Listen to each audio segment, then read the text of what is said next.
What's going on, everyone? Welcome back to another episode of the JT Sports Podcast. We got a special guest on. We got my guy Kobe from Patriots Global. What's going on, man? Man, JT, what's going on? I feel like it's been a hot minute since we've hopped on the channel. Maybe not even that long, but me and you talk a little bit throughout the season, so it's always a pleasure coming on the channel, especially with you talking football. So I'm excited for this one. Hey, man, I always love having you on, man. We definitely have to get you on more often, man. The New England Patriots, man, there's a lot of stuff going on. Some Lamar Jackson rumors. You're making some okay signings, but some really questionable ones. You got some locker room tension between the two quarterbacks, Mac Jones, Bailey Zappe. We're going to talk about that and more, but before we get into it, let the people know what you do over there at Patriots Global and where they can find you at. Yeah, so first and foremost, like I said, like JT said, I do everything involving the Patriots. Now and then I do hit on some bigger moves around the NFL, but for the most part, it's everything Patriots, whether it's draft, whether it's free agency, trade, signings, releases, rumors, throughout the season types of videos, pre-game, post-game analysis, all that stuff. I do everything. I hit everything involving the Patriots. I share my thoughts. I'll have a video dropping later today on some free agents that I think that they could sign, which probably will be out for everybody by the time that they watch this. Anything that you can think of involving the Patriots or affecting the Patriots one way or another, I have you guys covered for that. So you guys can find me. Just look up Patriots Global. You'll find all my stuff. And then if you guys want to look at my Instagram, my Twitter, all that is linked in every single video I post. So you find my YouTube channel, you'll find everything else. And we will have the link to all of Patriots Global social media platforms in his YouTube channel down in the pinned comment section, in the description down below. There's some Lamar Jackson speculation. Reports say that the Patriots have emerged as a wild card for the former All-Pro and 2019 NFL MVP, man. So what's going on with Lamar to Foxborough? Is there some legitimacy behind these reports, or is this just a lot of people just trying to gas up Lamar, possibly, or some fans having some hopes that Lamar could be a Patriot? Yeah. So first and foremost, so much has happened over the last couple of weeks. I can't remember who exactly had the report. It might have been Albert Breer, because he's been having a lot of reports lately about the Patriots. So it might have been him that came out and kind of had this take that, hey, the Patriots could be a wild card for Lamar. And I think a lot of people hear that and they go, this is a report, because Albert Breer isn't somebody that just throws, things to the ceilings, hoping that it's going to stick. He's a guy with legitimate reports, like a Mike Reese. He doesn't just come out and report something just for fun.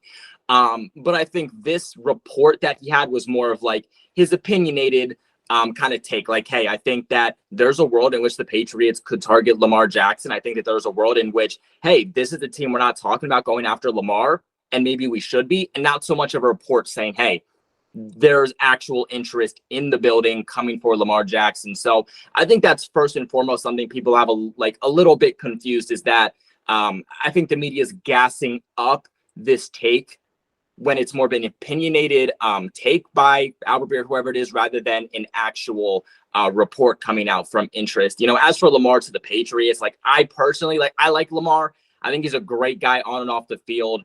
One of the most dynamic quarterbacks in the NFL. But you just look at what the Patriots do at the quarterback position, and you can't help but to say Lamar doesn't fit that. And yes, he's a premier quarterback in the NFL. Yes, he would make them more explosive. But you have to understand who your quarterback is. You have to understand who your head coach is. You have to understand the scheme that's placed in right now, because you bring in Lamar and you're kind of looking at it from a perspective of, well, okay, what are we doing now? Because this does not fit the style that Lamar plays, right? Because even look at the Mike Gesicki signing. He's not a blocker. Right now, the Patriots are bringing in weapons for the passing game. They brought in James Robinson behind Ramondre Stevenson, who was a top 10 running back last year. You know what I'm saying? So why would the Patriots bring in a quarterback that's mainly a running back who, yes, he's going to get you yards, but it's going to be with his speed. He's going to give you at least 1,000 yards rushing on the ground, but your passing game isn't going to be one of the top in the NFL. It's not going to be, much of anything, because he's a run-first quarterback. So it's like, okay, well, why are you paying all this money to Hunter Henry, Mike Gesicki, Juju Smith-Schuster? Why are you trying to build up this receiving core to what it is paying all this money for a guy that's mainly going to take the ball and run? And why do you have such a premier one of the best running back cores in the entire National Football League if, again, you're not going to necessarily utilize it because your running attack is mainly going to come from Lamar Jackson. Not to mention the fact of the compensation you're going to have to give up for Lamar right now is what, 2 first-round picks, and it has to be for this year. I don't see it. I don't see the Patriots wanting to give up multiple first-round picks for Lamar Jackson. I think they're kind of content with where they're at now in the situation, in the quarterback room that they have now.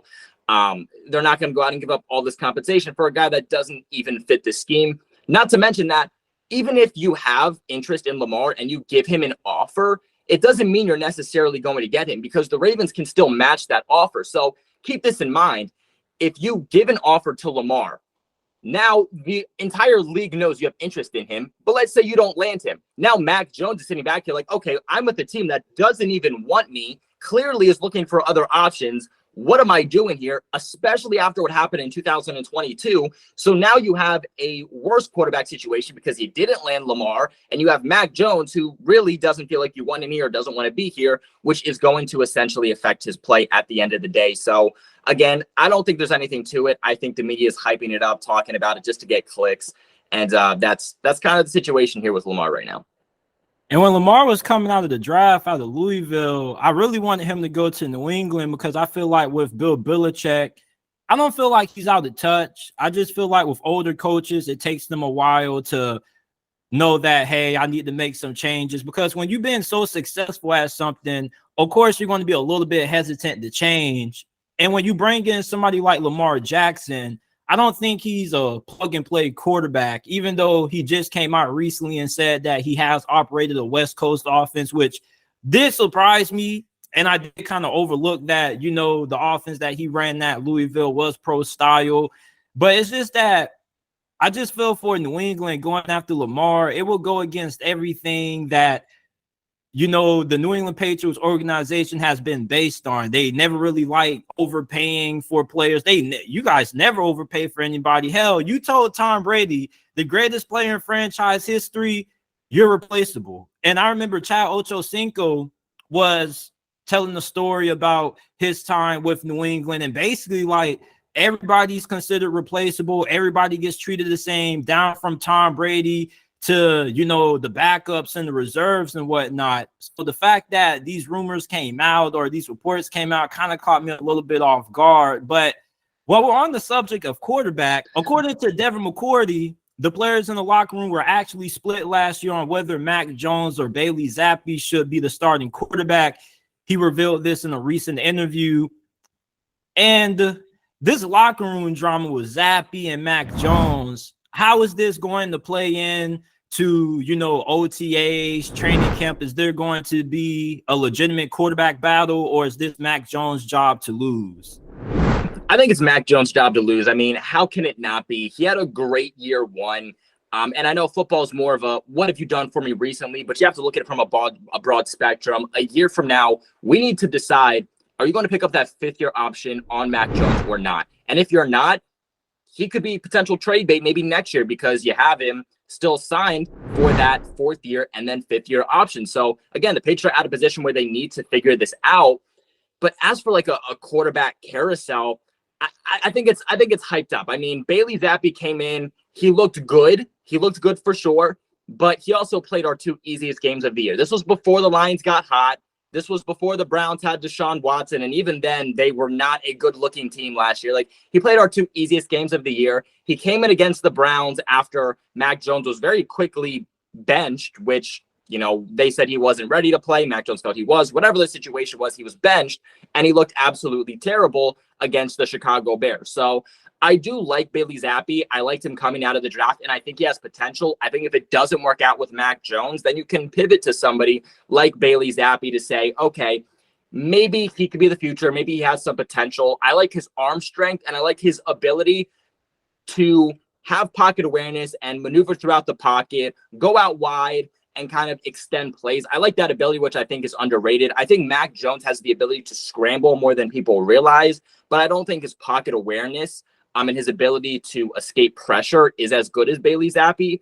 But those are the only 2 categories that I would give Bailey Zappe over Mac Jones. When it comes to decision-making, when it comes to accuracy and ball placement, I give that all to Mac Jones. And, even just like you look at what we're talking about right now, like we're talking about 2 pocket passers. Even if, just real quick to go back to Lamar, again, if the Patriots wanted that type of quarterback, they would have brought him in. They would have brought in that style of quarterback before. The Patriots have never brought in a Lamar Jackson type of quarterback. So just to backtrack for a second, this should again be clear that the Patriots aren't going to go after Lamar. But to go back here on, Bailey Zappe and kind of that locker room tension, I think there was even just a lot of confusion for the players, just as much as there was with the fan base. They didn't know what was going on because they thought, well, Mac Jones is injured. Bailey Zappe coming in, obviously understandable. He's leading this team very well for a rookie that's only been in the league for a few months here. But then Mac Jones says he's fine to come back. He feels fine to be here.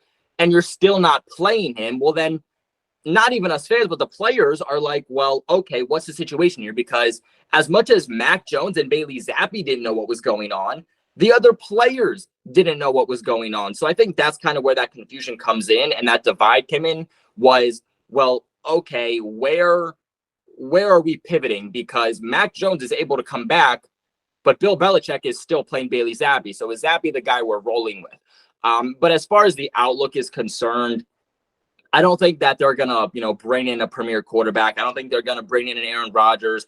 I don't think they're going to bring in a quarterback. It seems like they draft one usually every 2 years, but they kind of went back to back. It was Zappe. I don't love this quarterback class later on or mid to later on in the draft anyway. So there's really no reason to bring another guy in. A true competition, I can't get behind it. I don't think it is. Like we said, it's Mac Jones' job to lose. And even to pivot on what I was saying before, year one, he put up statistics that made him just outside a top 10 quarterback.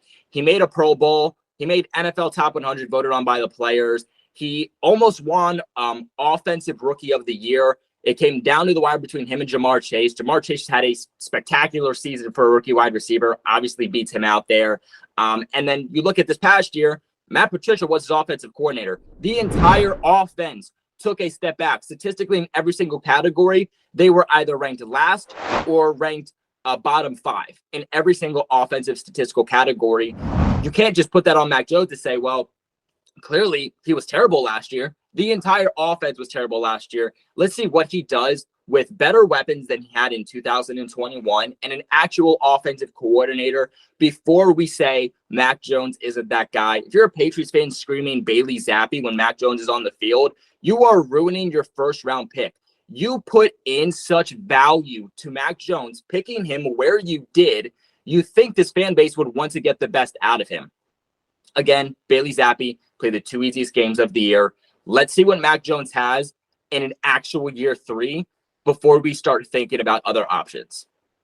And, I remember the game where Mac Jones is cussing out Matt Patricia on the sidelines. And I was just really caught off guard by it because never really thought Mac Jones was that kind of player where he'll be cursing out coaches. And of course, fans take that and they try to vilify Mac Jones. And I feel like Mac Jones has kind of been a little bit, you know how the old expression goes, you either die a hero or you live long enough to see yourself become the villain. But it's like, damn, like Mac Jones, this dude is still young. He's still maturing. He's still developing. And it's like, it already seems like there were a good amount of Patriots fans who already were ready to label the guy a bust. And it's like, have we not forgotten what this dude did his rookie season? Of course, you expect better out of somebody who you invest the first round pick into. But a lot of fans, I feel they look at the NFL from a casual perspective. They just solely base the performance of the players based on, what they see on the field, but they also don't take into account the coaching matters just as much because the coaches are responsible for putting these players in positions to succeed. And when you have a guy who's been a defensive coordinator for his whole entire stint on any coaching staff in the league, and then all of a sudden you end up moving him to offensive coordinator going into year 2 of Mac Jones' career, which is one of the most important years for any quarterback. Year two is where quarterbacks take that next step. Joe Burrow, he took Cincinnati to the Super Bowl year two. We saw what Trevor Lawrence did, and we saw how much bad coaching impacted Trevor Lawrence. Like, his rookie season was forgettable under Urban Meyer. He gets a legitimate head coach and Doug Peterson, and you see how much he's ascended. So I really think the hiring of Bill O'Brien is definitely going to be able to get Mac Jones back to at least playing better than what he did last season. Now, of course, we know when New England first drafted Mac Jones, the ceiling wasn't really all that high. We know that when Mac Jones is playing his best ball, he probably ranks amongst top 9, 10, maybe outside looking in of being a top 10 quarterback, but he still is a very efficient quarterback. But one thing that we do know about Bill Belichick is that this guy doesn't give a damn where you were drafted at, where he found you from. If Bailey Zappe ends up outperforming Mac Jones, I think there really is a strong chance that Bill Belichick rolls with Bailey Zappe. Like, if I were to ask you on a scale of 1 through 10, how confident are you in Mac Jones being a starter for this upcoming season? Where would you lie on that scale? I would lie on a pretty confident 9. Maybe if you want me to go a little lower, I'd go like 8.5, but I feel pretty confident. And I think you hinted on something, pretty strong. Like, hey, you have Bill O'Brien now coming in, right? And there's a little bit of a layover between Bill O'Brien and obviously Mac Jones, because Bill O'Brien's coming from Alabama. He was their offensive coordinator. Now, he wasn't the offensive coordinator there when Mac Jones was a starting quarterback, but when Mac Jones was coming out, going to the draft process, and Bill O'Brien was coming in to be the offensive coordinator for Alabama, Mac Jones was actually teaching Bill O'Brien kind of the ropes there of Alabama. But like you said, I think that there's a world in which, hey, you have Bill O'Brien, you have these weapons. If we're getting, to training camp and we're inching closer to the start of the regular season, and throughout the entire offseason, training camp, mini camp, preseason, Bailey Zappe's just looked better and more efficient, then I think it starts to become a real conversation. But I don't think it becomes a real conversation until Bailey Zappe shows us throughout the entirety of the offseason that he has the ability to do so. But I mean, you even look at, Bill O'Brien coming in, like I said, working for Alabama. I think that he can really marry the old Patriots scheme with kind of a younger Alabama offense that Mac Jones also flourished under, and kind of marry the two and give the best option for Mac Jones. And I'm talking about a better option than Josh McDaniels in 2021. And I firmly do believe that.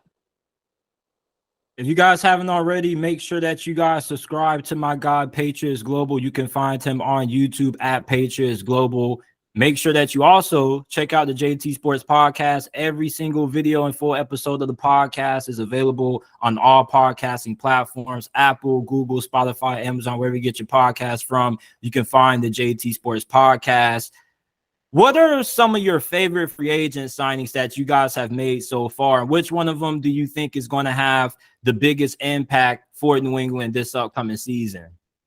Yeah, I mean, obviously our first week of free agency, not even the first week, I should say probably like the legal tampering period was very underwhelming for the Patriots. And just league-wide, I don't know if I've seen a legal tampering period just go as bizarre as this year's did. I mean, the actual start of free agency, which was Wednesday, the legal tampering period was Monday.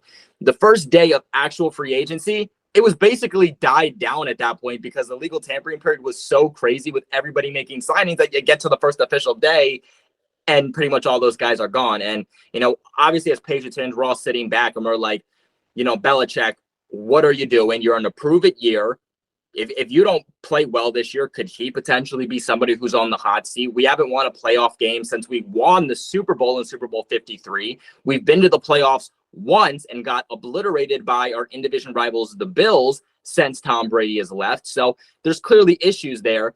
But we kind of peaked past the first few days and we started to make more signings. Obviously, Juju, Gesicki, we made some pretty decent offensive line additions also, which can go a long way. And so when you're asking me who the best addition is, I really sat down with myself and I said, what's going to have the best outlook here? And at first I was like, could be Juju. But then I thought to myself, well, right now, Juju is our number one wide receiver. And if you look at previous years, Juju as the number one wide receiver has been efficient, 800 yards, right?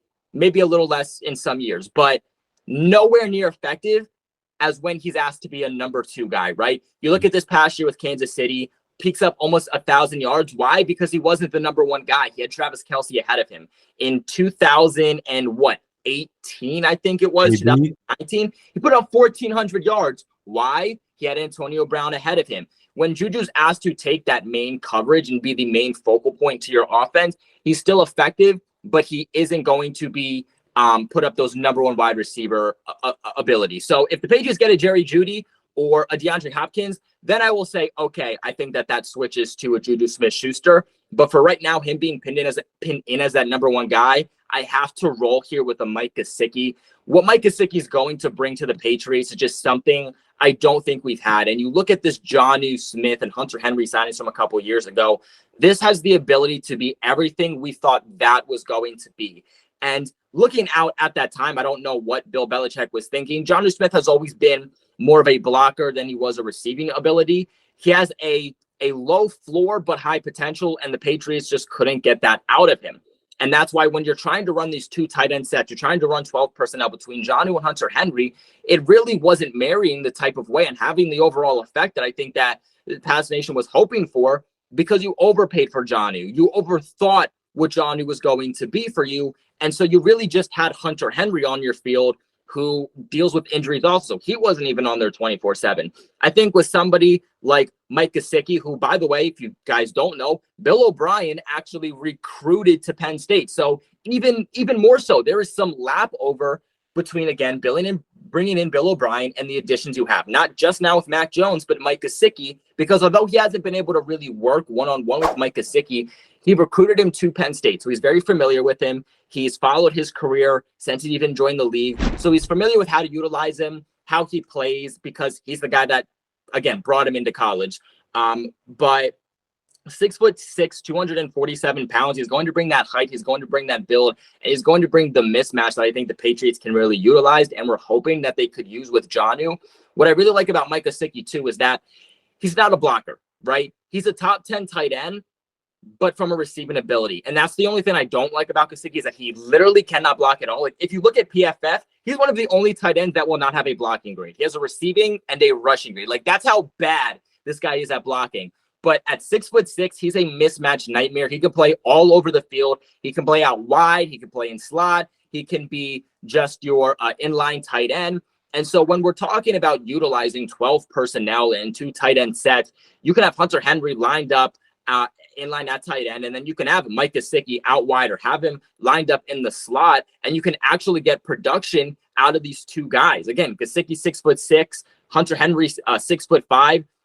This is finally your ability to use those two tight end sets and do it very effectively too. And I think that there is a lot of similarities between Gesicki and Hunter Henry, but I give that receiving ability a little bit more to somebody like Gesicki. Hunter Henry's just your, more overall well-rounded tight end. But Gesicki, you look at his film, catching passes in double, triple coverage, his ability to go up and high point the ball, one-handed catches. I think he's a very underrated route runner. For a tight end, he also has very good speed. So whether you're just going to run him through the seam or you're just going to, have him run slants or whatnot, he's going to be very effective for you. I think he's a very underrated deep threat also. But man, the Patriots need to start capitalizing in the end zone. And I think that this addition is going to help them significantly, especially if you run 12 personnel in the end zone between Hunter Henry and him, because that's a lot of height and that's a massive disadvantage for an opposing defense, because you're not going to have a lot of cornerbacks or defensive backs that can match up with Hunter Henry and also Mike Gesicki at the same time. But, he had 5 touchdowns last year in an offense in which he really didn't fit that well in. In 2021, he had 6. In 2020, he had 5. So again, this dude is a touchdown machine. Had 102 passer rating when he was targeted this past year.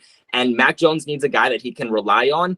And Bill O'Brien is a guy that loves his two tight end sets. Like, he knows how to utilize his tight ends. If you can give him tight ends that he can work with in the receiving game, he will utilize them. And that's why I think getting rid of Juju and bringing in somebody like Hunter Henry, bringing in someone like Gesicki who can actually be utilized in the receiving game in those 12 personnel sets, I think that this is going to be a match made in heaven. And at the end of the day, Gesicki is a wide receiver in a tight end body. You signed offensive tackle Calvin Anderson to a 2-year deal. You brought in Riley Reiff as well on a 1-year deal. Do you see any of these guys having a dramatic impact on the offensive line? Are these going to be starters? Are they going to be competing? Or is these just, depth sign? Yeah. So I was actually considering, because of how much our offensive line struggled this past year, more specifically at offensive tackle, and that just came down to injuries and not having enough depth at the position overall, and having to sign guys off of the Jets practice squad and Connor McDermott like halfway through the season and asking him to be a starter basically right away. So I think our offensive line is going to be improved, and that's why I thought about with myself saying, is that a guy I wanted to say is going to be the most effective overall? I'm that confident in Gesicki. But when you look at these contracts, both of these guys are going to make the roster. Obviously, there's not enough spots for both of those. You can say maybe they trade Trent Brown, they free up $10 million. But at the end of the day, I believe in continuity along the offensive line.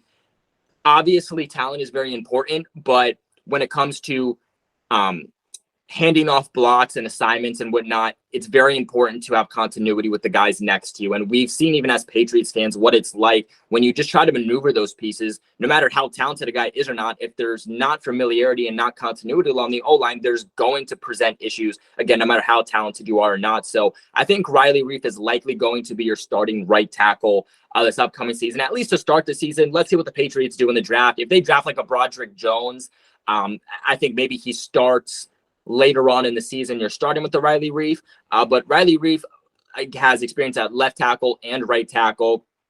I think he's better at left tackle, but I don't really trust him at left tackle. I think to get the best out of him, put him at right, keep Trent Brown at left tackle. He's getting like $5 million on this 1-year deal, and it's pretty guaranteed. So the Patriots aren't going to be very effective at getting out of this contract at the end of the season if they wanted to. That tells me that he is going to be a lock to make this roster. Calvin Anderson's a guy they can get out of that contract a little bit more, but even he has fairly high guaranteed money on a 2-year deal and a fairly high contract for a guy that was a UDFA. Only started 12 games throughout his career, started 7 of those this past year. I think that he's more of a depth piece and a guy that is going to be your overall swing tackle, but again, serve as depth. If Riley Reiff goes down or he's just not panning out, you can plug him in. If Trent Brown's injured and not working out, you can go with him. I think, Bill Belichick's just trying to get several different bites at the apple at the end of the day, and that's what he does. If you have big glaring issues at one position, that offseason he's going to go out and go absolutely ham making additions, because he'd rather bring in too much guys and have too much depth than to be in the position he was again last year.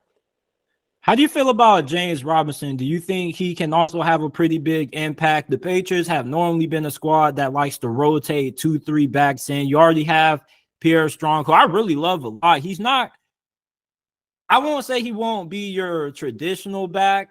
He's not a Damian Harris or Ramondre Stevenson. He's not a mauler. He's more of a change the pace back. You get him out in the open field via the passing game. He has a lot of speed. He's similar to James White in a sense, but you bring in a James Robinson who also has the capability of being like a Ramondre Stevenson kind of back. He's a pretty good runner, pretty powerful between the tackles, and also he has pretty good hands.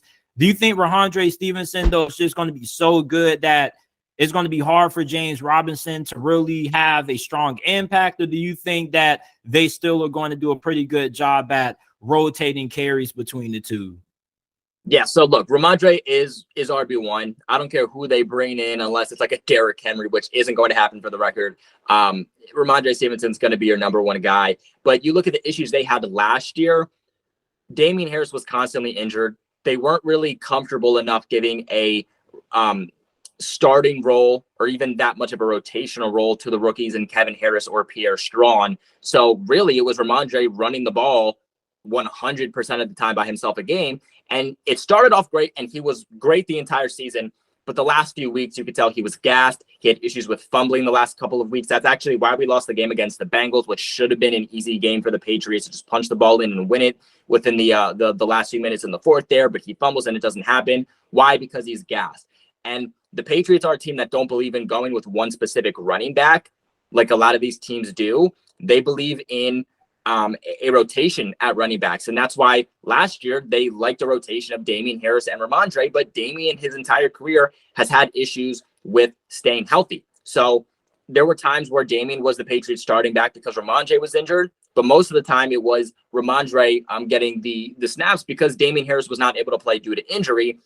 And I think the Patriots standing at a point where they look back at that and they say, well, we want a guy who's going to be able to keep Ramondre fresh, take some of the workload off of him so that Ramondre can still run down your throat, help us in the receiving game, make one-handed catches, which I don't think I've seen a running back catch as many one-handed catches as Ramondre did last year. Maybe that's just me, but this man was going absolutely berserk. If you can get the first half of Ramondre, the first half season of last year of Ramondre and get him that entire season for next year, I think you're getting a much improved running game, which I do think took a little bit of a step back this past year compared to years that we're used to. As for James Robinson, I'm actually high on him. Like, I like him. I think that I don't want to say it's low risk because of the injury. I think that it's high risk, high reward because this is a starting caliber running back. You look at his time in Jacksonville, put up over 1,000 yards. This guy was dynamic with the ball in his hands. If you had him in fantasy, which I know some people are crazy in fantasy, like James Robinson in fantasy was so underrated. I always had this dude in my league and he was going off with Jackson. Can I give you a quick story? Yeah, so do I it. Remember, me and my homeboys, we have a fantasy league that we've been having going on since middle school. And there was one time we got done doing the draft and I was looking through the Jaguars depth chart because I was making a video on them. And they just released Leonard Fournette and they had James Robinson slotted to be the RB1. And this guy was undrafted. And I'm like, I can't find too many highlights on this dude. But I mean, if he's an undrafted rookie free agent and they got this dude as an expected starter, and they just released Leonard Fournette, this dude got to be pretty good. So I pick him up and I start him at flex just because.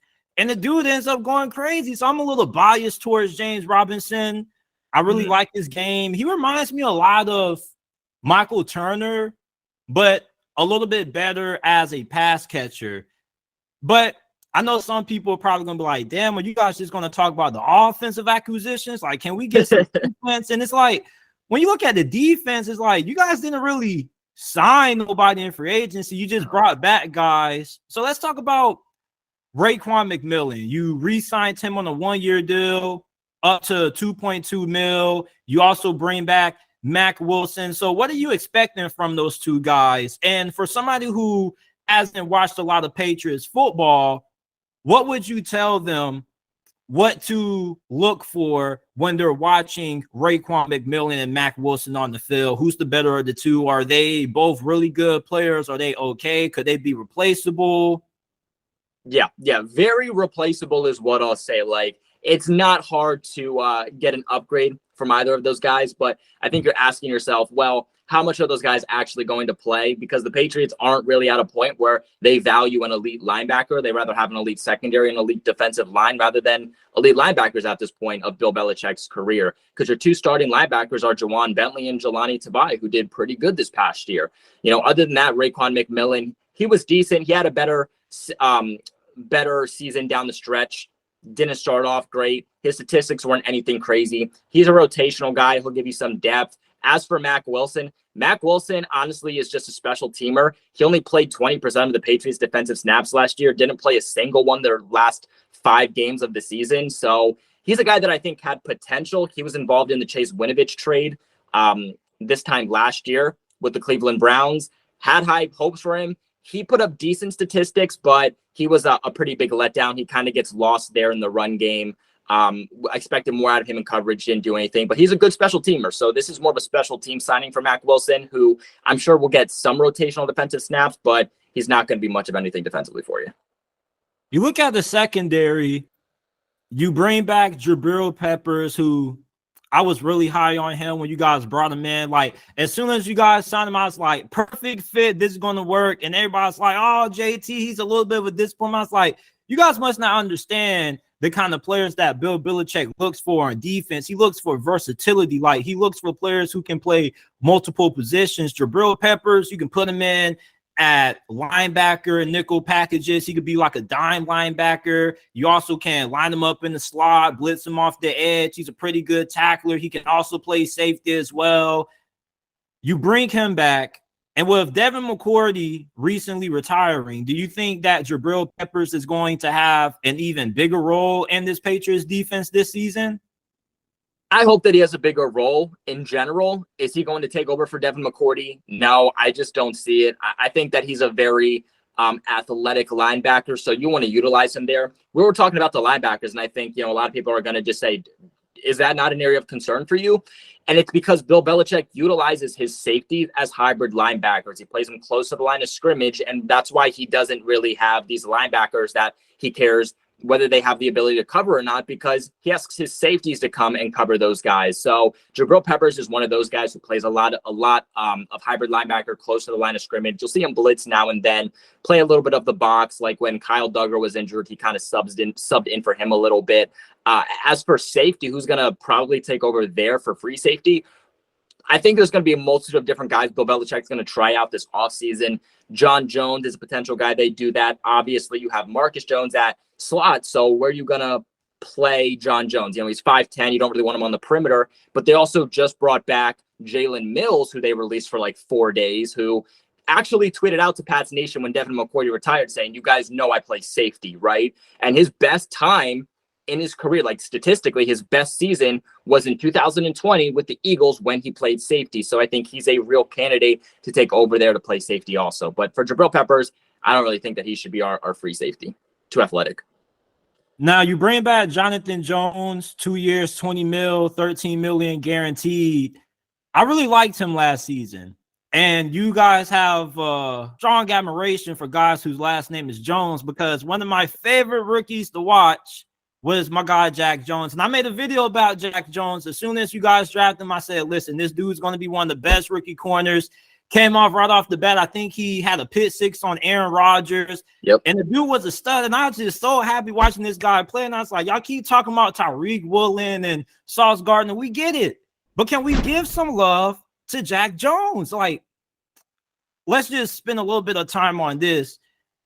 How are you feeling about Jack Jones going into year 2? Do you think that he ends up taking that next step and becomes a top 5, top 10 cornerback? Because this dude was really good at times for you guys last season.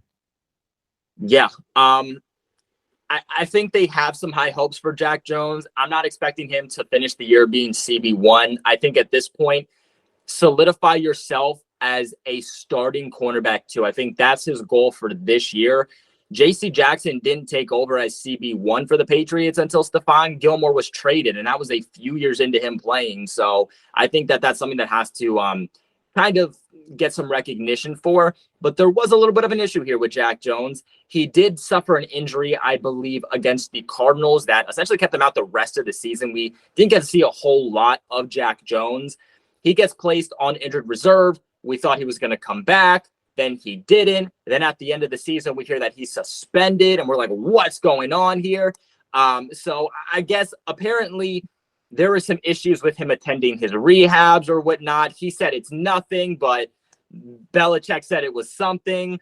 They had the same issue with Jake Bailey, who they actually lifted the suspension for Jake Bailey. They didn't lift it for Jack Jones, and Jack Jones did have character issues off the field heading into the draft. So that's obviously an area for concern. So yes, I love Jack Jones, but I do wonder, is this going to be an issue with him having been suspended, or is it going to be okay?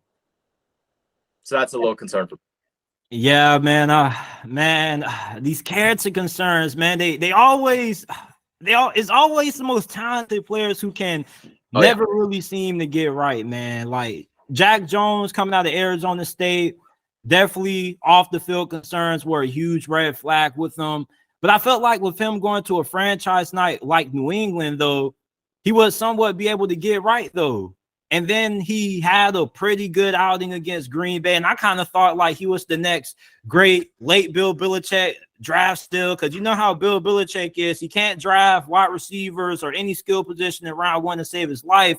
But ask this guy to find the gem at wide receiver that goes undrafted, or try to find the late round gem at corner. He can land one.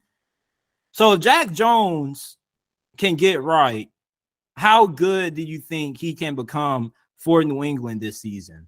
Oh, I think he's going to be a real piece for New England. I mean, his ability in man coverage, which is something the Patriots want to do. They didn't have the personnel to really do it last year, but they were still one of the teams to play man the most. And they still just didn't get to play as much as they wanted to because, again, they didn't have the personnel to do so. Jack Jones gives them the ability to play that personnel. They give he gives them the ability to play at outside cornerback, and that's what the Patriots need. They need guys who can play at outside cornerback right now, and they even need guys still with some height. You know, whether Jack Jones becomes a cornerback two for you or not, you do still need help at cornerback. But his ability to just play man, press, sticky coverage was unbelievable, and his ability to even make plays with the limited opportunities that he was given was unbelievable. One thing he needs to get better at is stopping the run and being a tackler, not a short tackler at all. Had issues in stopping the run too, getting lost there. So I think if he wants to be a cornerback too, he has to show Bill Belichick, one, that he's serious and he's focused, but two, he needs to get better at securing his tackles and making a contribution in the run game, because if he doesn't do that, he's going to stay stuck at a CB3. Jack Jones, if you're listening to this right now, man, please get right, man. You was one of my favorite players coming out of the draft out of Arizona State, bro. I love your game. You were a little undersized. You ended up gaining some weight. I really hope you get right, man. JaKobi Meyers tweeted out after Juju Smith-Schuster got signed, whole world, the Patriots are giving Juju Smith-Schuster a 3-year deal, $33 million. And it seems like that was a similar deal that was offered to JaKobi Meyers with Las Vegas, but instead they decide, you know what, we feel Juju is an upgrade. Could you provide a little bit of insight to why you think the Patriots opted not to bring back JaKobi Meyers? Because it's kind of unlike New England to not bring back a guy like JaKobi Meyers, who they pretty much didn't really spend any draft capital on. He's a pretty productive player. You probably could argue and say that he's been your best receiver for the last 2 years. Not just that, but it seems like he wanted to stay in New England, and then he goes to Las Vegas, and you bring in Juju, who is really good. He is one of the better slot receivers in the game, but it's just like, you know, it's kind of a lateral move in my eyes. So why do you think the Patriots opted just to go ahead and pay Juju a similar salary to what they could have paid JaKobi Meyers? Yeah, man. I mean, I love JaKobi. I'll always love JaKobi. His story alone is obviously very motivational. It's a story you just love to see as a UDFA. He's gotten better and better every single year. The last 3 years leading the Patriots in receiving yards. He's no joke. He's a great player, and I think he's going to continue to get better. Better guy off the field than he even is on the field, which I think says something. And he'll be very much missed here in New England, is what I will say. It was pretty heartbreaking for him to go, of course, to Josh McDaniels and the Raiders out of everyone. And I'll agree with you. It was a little bit of a lateral move, but it's not so much where we're going like this. It's so much where we're going a little bit of a diagonal. You know, it's not like a straight shot where you're going from, you know, Myers to Jerry Jeudy, which is just a straight line. We're on a little bit of a diagonal here. And it's because here, let me tell you this, JT, if I told you that you could have a better car than you have right now, similar car, but slightly better, has some better advantages for you, whether, you know, it's like Bluetooth or heated seats or whatnot, and it's less money, would you take that? Hell yeah, because first of all, I don't even got a car right now. So exactly. So that's exactly what this move was. The Patriots are getting a better receiver, and I love JaKobi, but do not tell me that JaKobi is a better receiver than Juju Smith-Schuster, because you just don't watch football if that's the case. Very, very, very similar receivers, but Juju is a better receiver, and the Patriots are getting him here for less money. Those deals, bizarrely identical for receivers that are very alike. Both 3 years, $33 million deals, except Juju's getting $16 million guaranteed. JaKobi Meyers is getting $21 million guaranteed. So the Patriots are getting a better player on a lower contract. And I think that you're looking back and you're saying this offense needs to be more explosive. We need to get bigger plays. And JaKobi Meyers isn't the guy that's going to do that for you. Right now, if you could bring him back and add a Jerry Jeudy, nothing wrong with that. But if you can upgrade a little bit at that position, but still get a number one wide receiver, your offense is in a much better standing than it was if you just strictly brought back JaKobi Meyers. And the thing is that's because Juju, I think, gives you a little bit more versatility with the ability to play as a slot and that ability to play on the outside, which JaKobi Meyers mainly played in the slot for us. But the ability for Juju to give you the after the catch ability is what's going to be different. JaKobi Meyers was mainly a possession receiver. He's going to catch the ball and he's pretty much just going to go down. Very reliable, very reliable. But he's a guy that really didn't give you anything after he caught the ball, especially for an offense that operates in the short to intermediate routes. You want guys who can do something after they catch the ball. Juju's yards after the catch was 5.9. JaKobi Meyers was 3.6. So obviously a fairly big difference there. And that's why the Patriots are going, you know what? We need to get more explosive. We're getting a guy who, by the way, JaKobi and Juju, they're the exact same age also. So you're getting the guy, same age, less money, who can do something more for your offense with the ball in his hands and gives you the ability and the potential to get more explosive. And I think Juju gives you the ability more than Myers to give you a wide receiver one if you really needed so. So that's kind of my thought process here on why they decided to go with Juju at the end of the day. And I'm not even going to hold you. Being a Steeler fan, I always loved Juju. I was a little hurt when he left. I understood why Pittsburgh opted not to bring him back, but he's one of the better slot receivers in the league. He's really physical. He's a really good run blocker. And I just feel like the dude just gets so much hate for just being himself. It's like we're in the National Football League where people joke around and nickname it the National Felons League, and yet people just want to pile on Juju because the dude makes a bunch of TikToks. He does a lot of things in the community, and what really irritates me is how people just try to act like the dude had no impact on Kansas City winning the Super Bowl, despite the fact that he had more receptions than Travis Kelce in that game. And if the dude was so trash, why did all-pro cornerback James Bradbury have to hold him twice on the same play? As a matter of fact, you kind of have swayed me. I viewed it as a lateral move, but now it's like, okay, Juju Smith-Schuster, he is somewhat of an upgrade over JaKobi Meyers in a sense, and he is pretty good after the catch, and he probably would have had over 1,000 yards with Kansas City if he would have played the whole entire season. He also dealt with some injuries, if I'm not mistaken. So it makes sense. And you know, the Patriots, man, one thing about you guys, if you guys can find a good player on the budget, you guys are going to do so. One thing about New England that you guys are good at are finding good players for the right price and also being able to squeeze players who may be up there in age and still get high production out of them. But before we let you go, one more time, let the people know where they can find you at and what you have planned going forward on the channel with the draft just around the corner.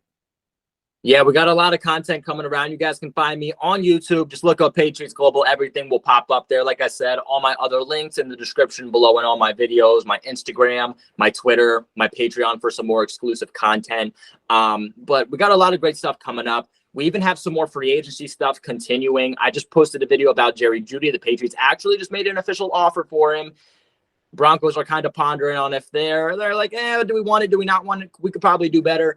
But they did still offer something. So I'll cover you guys for everything involving Jeudy, Hopkins, all those rumors. But like I said, I have a free agent video coming around too with some guys still left on the board that I like that the Patriots could sign. I also have a lot of mock drafts coming your ways. I'll have a you guys pick mock draft for my live stream. All Patreon members being able to pick them. I got a video coming out shortly too on, you know, my favorite prospects in this draft for the Patriots in the first round. So a lot of great content coming around here for New England. Once again, you guys make sure that you check out my guy Patriots Global on YouTube at Patriots Global. Make sure that you check out the JT Sports Podcast, available on all podcasting platforms. Every video and full episode that's uploaded on the YouTube channel is available in audio format on all podcasting platforms, Apple, Google, Spotify, Amazon. You can find us, rate us 5 stars if you enjoyed this episode, share this podcast on your social media platforms with your friends, family members, and acquaintances. And I appreciate you for coming on once again, Patriots Global, aka Kobe. And I appreciate you guys most importantly for tuning in to this episode of the JT Sports Podcast.